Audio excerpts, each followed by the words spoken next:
The iron shackles bit into Cordelia's wrists as the auctioneer's hammer slammed down with finality. Sold to the gentleman from the Whispering Pines Ranch.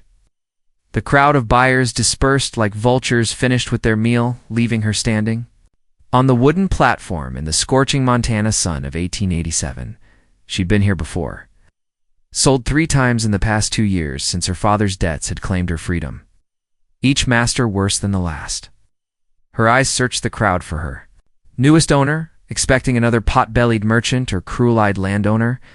Instead, a tall figure in worn leather chaps stepped forward, his face shadowed by a weathered hat. "Ma'am," he said quietly, his voice rough as creek gravel. When he looked up, she saw eyes the color of storm clouds and a scar that ran from his left temple to his jaw, named Selim Driftwood. "I reckon we should get you off that block." The sheriff handed over her papers with a grunt. "She's a runner, this one. Tried to escape twice from her last place. Good luck keeping her."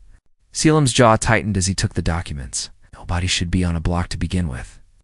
He stepped closer to Cordelia, his movements careful and non-threatening.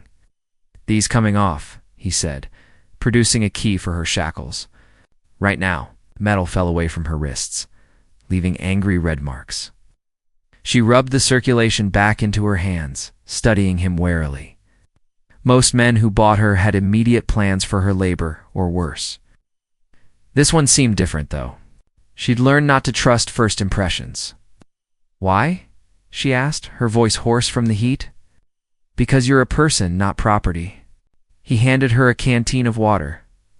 "Drink slow now." The cool water soothed her parched throat. "What do you want from me?" Selim shifted uncomfortably. "Truth is, my ranch is struggling. Lost my last 2 hands to better pay in California. I need help with the horses and cattle." He paused. "But I won't lie to you, I bought you because the alternative was Jeremiah Blackthorne. Yes. And every soul knows what happens to women on his spread." Cordelia had heard the whispers about Blackthorne Ranch.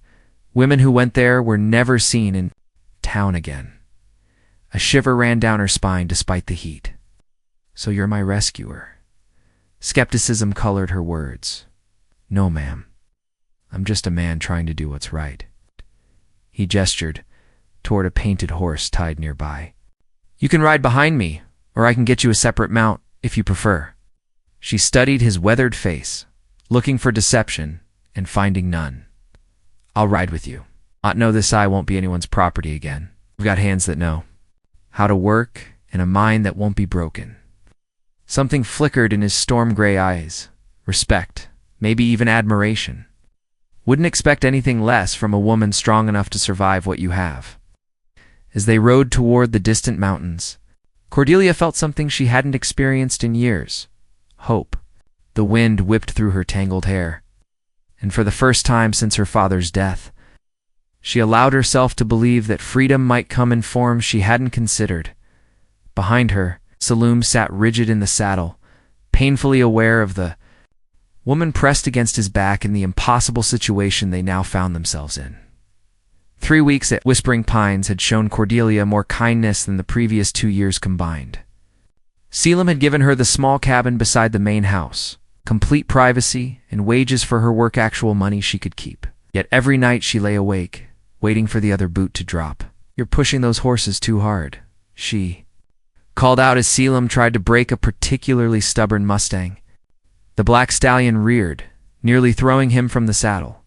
"This one's got spirit," he grunted, regaining control. "Spirit that you're trying to crush." She climbed onto the corral fence. "May I?" Selim dismounted, sweat streaking through. The dust on his face? "He's thrown 3 men this week." Nearly broke Tobias Morrison's arm. Cordelia entered the corral slowly, her movements fluid and calm. The Mustang's ears flicked forward, nostrils flaring as she approached. She began to hum a low melodic sound that seemed to settle something wild in the air. "Easy, beautiful," she whispered, extending her hand. "Nobody wants to break you here." The horse snorted but didn't rear. Step by careful step, she moved. Closer, until her palm rested against his neck. Selim watched from outside the fence, transfixed by the connection forming between woman and beast. "How?" he asked, when she finally led the horse to where he stood. "Respect," she said simply. "Same thing every creature wants." That evening, as they sat on the porch watching sunset paint the mountains purple, Selim finally asked the question that had been haunting him. "Why haven't you run? Could have been gone a dozen times over." Cordelia considered her words carefully. "Where would I go? I've got no family, no money beyond what you pay me." She paused. "But mostly because you've never given me reason. To run, I bought you, Cordelia." "That fact alone you freed me," she interrupted. "There's a difference between owning something and taking responsibility for it." A comfortable silence settled between them, broken only by the evening chorus of crickets and the distant lowing of cattle. Cordelia found herself studying his profile, the strong jaw, the way worry lines creased around his eyes when he thought about the ranch's finances. "Tell me about her," she said quietly. "Who? The woman who left that scar on your heart along with the one on your face?" Selim's hand unconsciously moved to his temple. "Vivian. We were engaged. She said she couldn't marry a man who chose horses over gold." His laugh held no humor. Turned out she was right about that. "Her loss," Cordelia said, meaning it. He turned to look at her. Really look at her. And she felt something electric pass between them. "Cordelia, boss." Tobias Morrison's voice shattered the moment as he galloped into the yard. Riders coming from the east. Flying blackthorn colors. Selim was on his feet instantly, hand moving to the rifle beside the door. "How many?" "6. Maybe 7. They'll be here within the hour." Cordelia's blood turned to ice water. She'd heard enough saloon talk to know that Blackthorn didn't make social calls. "He's coming for me, like hell he is." Selim's voice carried deadly certainty. "Tobias, gather the hands. Every man who can shoot." "Ah!" He turned to Cordelia. "There's a root cellar behind the house. You'll be safe there. I won't hide while you fight my battles. This isn't your battle anymore. It's mine." His eyes burned with protective fury. "I'll be damned if I let that bastard take you." As thundering hooves grew closer in the distance, Cordelia realized that somewhere between the auction block and this moment, she'd stopped seeing Selim as her owner and started seeing him as something far more dangerous, a man worth staying for. Jeremiah Blackthorn sat his horse like a man accustomed to owning everything in sight. His silver mustache perfectly waxed despite the hard ride. Behind him, 6 armed men spread out in a semicircle, their intentions clear as the weapons on their hips. "Driftwood," Blackthorn called out, his voice carrying across the yard. "I've come to collect what's rightfully mine." Selim stepped onto the porch, rifle cradled in his arms, but not yet aimed. Tobias and 4 other ranch hands flanked him, creating their own line of defense. "Nothing here belongs to you, Blackthorn." The girl. "I had the winning bid at auction. Some paperwork irregularity put her in your hands instead." His cold smile revealed gold teeth. "I'm here to correct that error. The sale was legal and final." Selim's voice remained steady, but Cordelia could see the tension coiling in his shoulders. "You've got no claim here." "Oh." Blackthorn laughed, a sound like breaking glass. "I've got 7 men and a bill of sale that says different. Now, be reasonable, Driftwood. I'm prepared to compensate you for your trouble, say, twice what you paid. She's not for sale. Everything's for sale. It's just a matter of price." From her position by the kitchen window, Cordelia watched the standoff unfold. She could end this walk out there and surrender herself to save Selim and his men from bloodshed. The thought of Blackthorn's hands on her made her stomach revolt. But these good men didn't deserve to die for her freedom. She was reaching for the door handle when Selim's next words stopped her cold. "You're right about one thing, Blackthorn. Everything has a price." He took a step forward. "The price for Cordelia is my life. You want her, you go through me." Noble sentiment. Shame it's wasted on a used-up bondservant.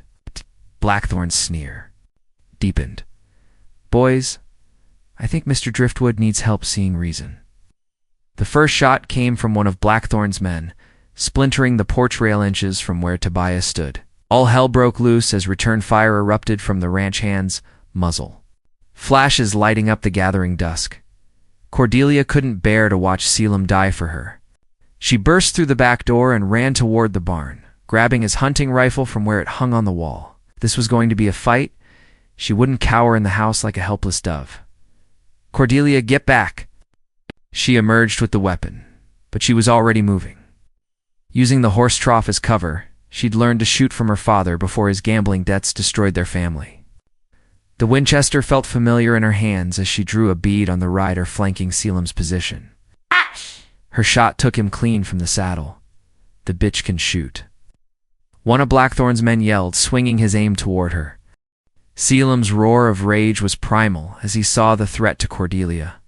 He charged across the open ground, tackling the gunman before he could fire. They rolled in the dirt, fighting for control of the weapon. The battle raged for what felt like hours but couldn't have been more than minutes. When the gun smoke finally cleared, 3 of Blackthorn's men lay dead. 2 more wounded and retreating toward the tree line. Only Blackthorn himself remained, his expensive clothes torn and bloody. "This isn't over, Driftwood," he snarled, hauling himself back into his saddle. "I'll be back with the law with more men. That girl will be mine." "Come ahead," Selim replied, blood streaming from a cut above his eye. "I'll be waiting." As Blackthorn and his remaining men disappeared into the darkness, Cordelia found herself shaking not from fear, but from the realization that she'd just fought for something worth fighting for. A place. A man. A chance at belonging somewhere. That felt like home. Selim crossed to where she stood, gently taking the rifle from her hands. "You could have been killed, so could you?" She reached up to touch the cut on his forehead. "You said the price for me was your life? Did you mean that?" His storm-gray eyes held hers. Every word. The next morning brought visitors of a different sort. Sheriff Hartwell and Deputy Mills, both looking uncomfortable as they rode up to the ranch house. Cordelia watched from the kitchen window as Selim stepped out to meet them. His movements careful, despite the bandage wrapped around his ribs. "Morning, Sheriff," Selim said, his tone neutral. "Selim." Hartwell dismounted slowly, his weathered face grim. "I suppose you know why we're here. Blackthorn's been whispering in your ear. He filed charges, says you stole his property and killed his men when he came to collect."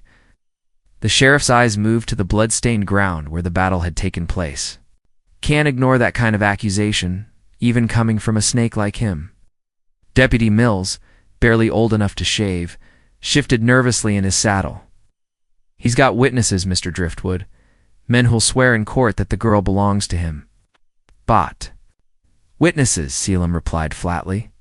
"The sale was legal. I've got the papers." "Papers can be forged," Hartwell said, though he didn't sound convinced. "I'm going to need to see the girl, talk to her myself." Cordelia had heard enough. She stepped onto the porch, chin raised in defiance despite the fear crawling up her spine. "I'm right here, Sheriff." Hartwell removed his hat respectfully. "Miss, I need to ask you some questions about your situation here." "My situation?" She descended the steps slowly, every movement deliberate. "I work for Mr. Driftwood. He pays me fair wages, gives me a place to live, treats me with respect." "What exactly is suspicious about that?" "Blackthorn says you're bonded labor. Says the auction papers prove it. Mr. Blackthorn says a lot of things, most of them lies." Her voice carried the steel she'd forged through 2 years of hell. "I've been sold 3 times, Sheriff. I know what slavery looks like, and this isn't it." Deputy Mills leaned forward in his saddle. "But you were at the auction block." "Blackthorn has witnesses. Yes, I was there, against my will, paying for my father's debts."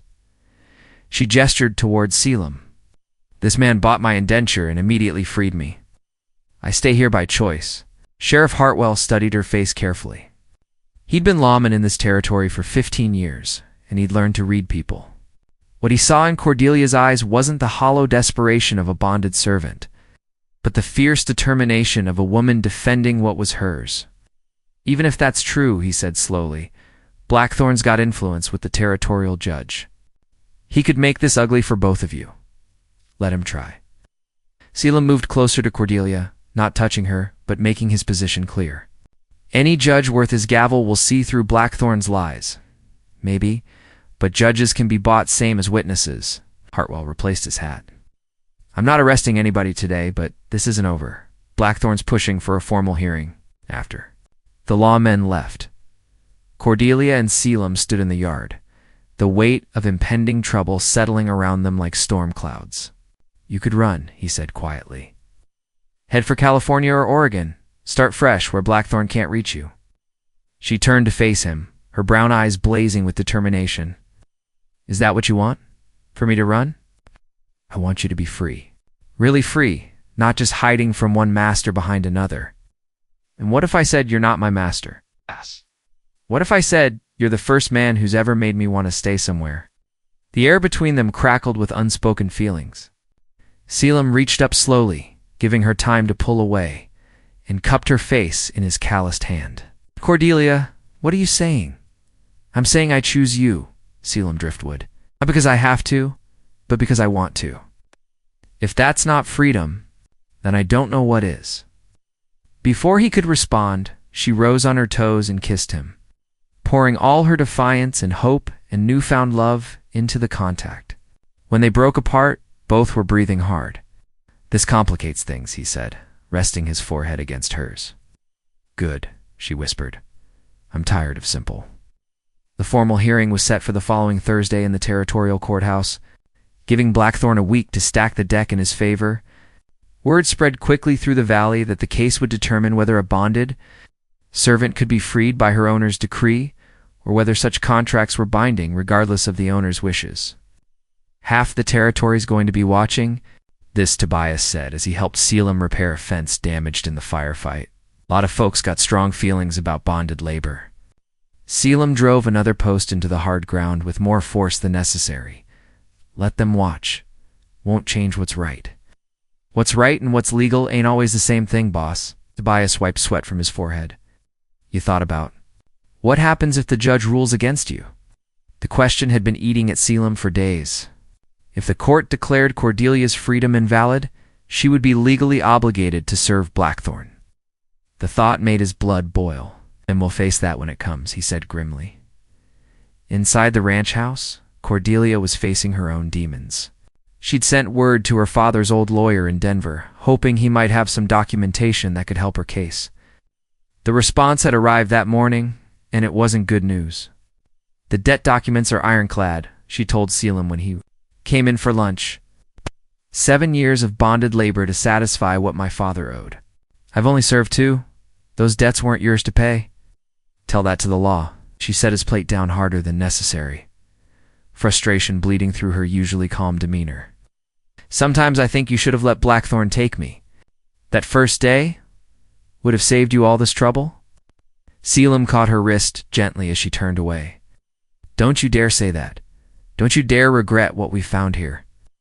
What have we found, Selim? A few stolen moments before the law tears us apart? Her voice cracked with emotion. Maybe I'm being selfish, clinging to something that was never really mine.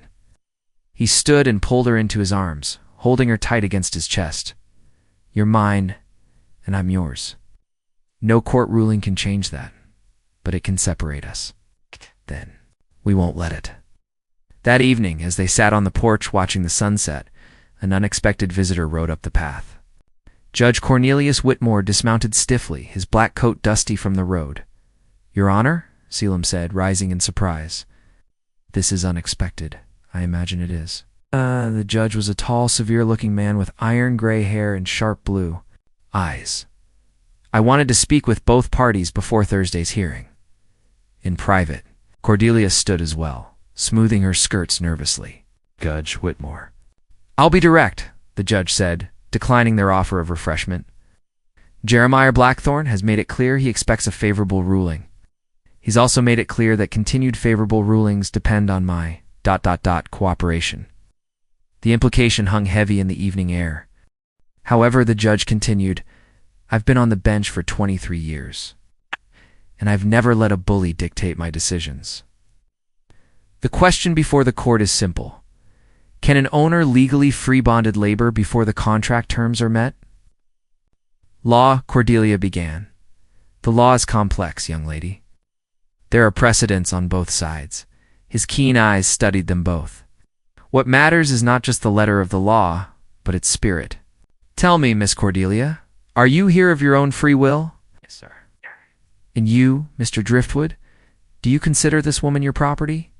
No, sir. I consider her ... everything. Something softened in the judge's expression. I see. Well, Thursday, we'll see if justice and law can find common ground. He paused at the edge of the porch. One more thing, Blackthorn's been hiring guns, professional men. I'd suggest you take precautions.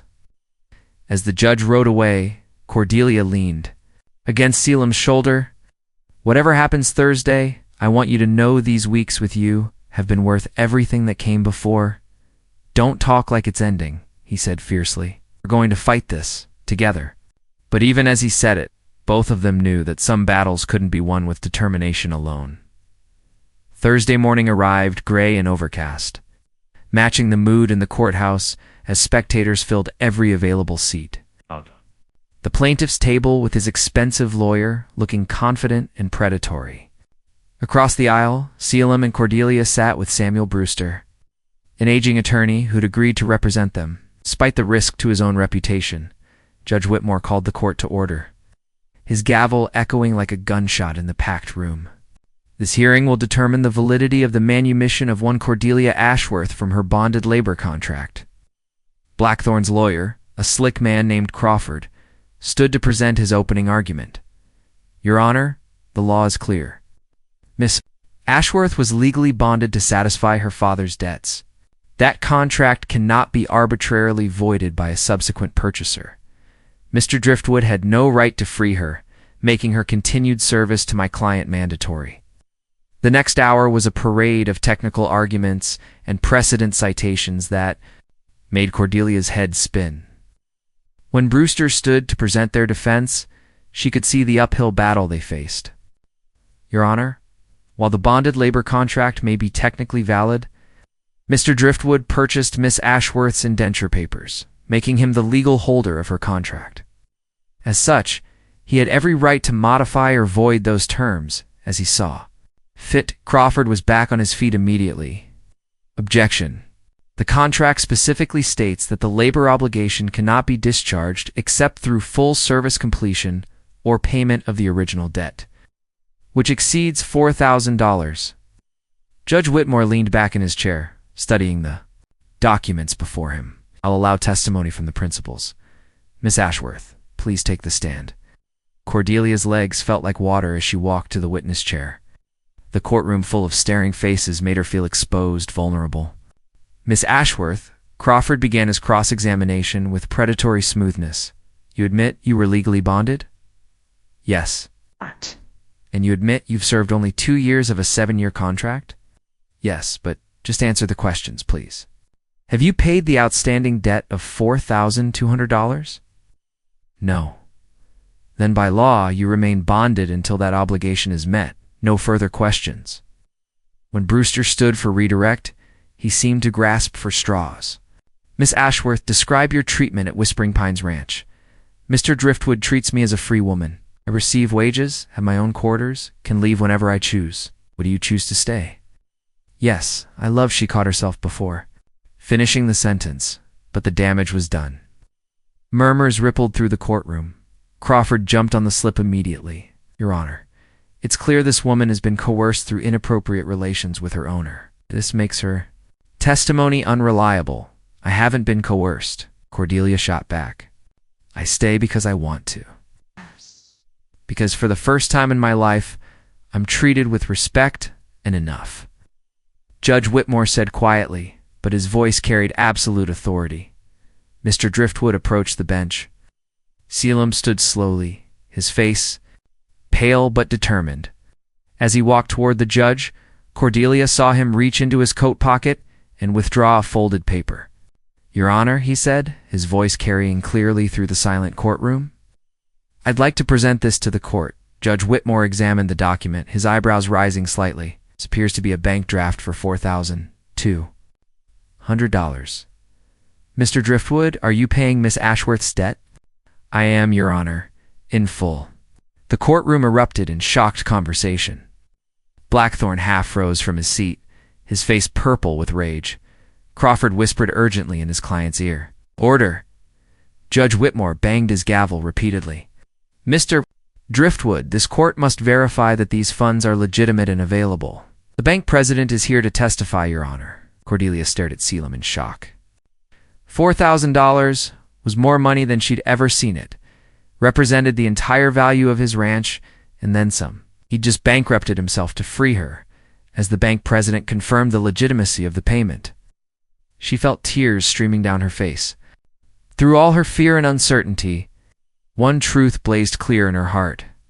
This man loved her enough to sacrifice everything for her freedom. The debt is hereby satisfied, Judge Whitmore declared. Miss Ashworth, you are free of all bonded obligations. Even as the gavel fell, Cordelia saw the murderous look in Blackthorn's eyes and knew this victory had come at a terrible price. The celebration at Whispering Pines was subdued, shadowed by the reality of what Selim's sacrifice meant. He'd mortgaged the ranch, sold his prize breeding stock, and borrowed against future earnings to raise the money for Cordelia's freedom. They were legally free, but practically ruined. You didn't have to do that, Cordelia said, for the dozenth time as they sat on the porch that evening. I would have found another way. There was no other way. Selim's voice held no regret, only quiet certainty. Money can be earned back. Can't. But the rancher life's work means nothing. Without you in it, turned to face her, his storm-gray eyes reflecting the dying light. Cordelia, I need to ask you something, and I need you to be honest. Her heart began to race. What? Now that you're truly free to go anywhere, do anything, what do you choose? The question hung between them like a bridge she could either cross or turn away from. She thought of all the places she could go, all the lives she could build. Then she looked at this man who'd given up everything for her freedom, and the choice became simple. I choose you, she said, her voice strong and clear. Not because I have to, not because I owe you, but because you're the first man who ever saw me as worth saving. I choose this ranch, this life, building something with you. Relief flooded his features, even if it means starting over from nothing, especially then. Nothing we build together will ever be nothing. He pulled her into his arms then, kissing her with all the desperate hope and love he'd been holding back. When they finally broke apart, both were breathing hard. There's one more thing, he said, reaching into his pocket. This belonged to my grandmother. The ring was simpler, small diamonds surrounded by tiny sapphires set in worn gold. Nothing fancy, but it caught the last rays of sunlight like captured stars. Cordelia Ashworth, will you marry me? Will you be my partner in all things, my equal, in every way? Through her tears, she managed a trembling smile. Yes, you impossible man, yes to all of it. 6 months later, the wedding took place in the same courthouse where they'd fought for her freedom, or with Judge Whitmore himself performing the ceremony. The entire valley turned out to witness the union of the ranch hand who'd defied convention and the woman who'd chosen love over safety. Tobias served as best man, grinning as he watched his boss slip the ring onto Cordelia's finger. Never thought I'd see the day when Selim Driftwood got himself leg shackled, he whispered to one of the other hands. That ain't leg shackling, the man replied, watching the way the couple looked at each other. That's finding your other half.